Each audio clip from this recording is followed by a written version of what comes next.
విద్యార్థులని ముందే హెచ్చరించింది సుప్రీంకోర్టు. కీలకమైన ప్రశ్నలు రైజ్ చేశారు చీఫ్ జస్టిస్.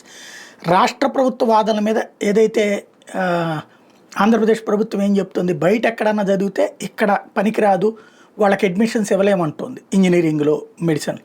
దాని మీదన అలాగే తెలంగాణ కూడా అట్లాగే అంటున్న నేపథ్యంలో కీలకమైన ప్రశ్నలు రైజ్ చేశారు.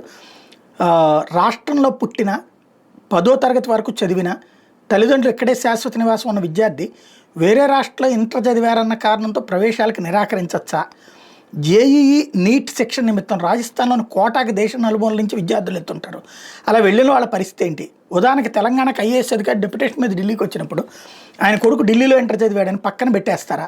తెలంగాణకు చెందిన న్యాయమూర్తి బీహార్కి బదిలీ అయినప్పుడు ఆయన కుమారుడు 11th 12th తరగతులు అక్కడ చదివితే తన తప్పు లేకపోయినా అవకాశం కోల్పోతాడు కదా. అకస్మాత్తుగా తెచ్చిన స్థానికత నిబంధన గురించి తెలియని విద్యార్థులు వేరే రాష్ట్రంలో చదువుకోవడానికి వెళ్తే అక్కడ ఇక్కడ స్థానికులు కాకుండా పోయే ప్రమాదం ఉంది. ఇట్లా నిబంధనల గురించి తెలియక విద్యార్థులు ఇబ్బంది పడటాన్ని మేము అంగీకరించాం. ఇలాంటి విషయాలు విద్యార్థులు ముందే హెచ్చరించాలి. తల్లిదండ్రులకు స్తోమత ఉన్నప్పుడు పిల్లలు మంచి చదువుల కోసం దుబాయ్, లండన్, అమెరికాకు పంపొచ్చు.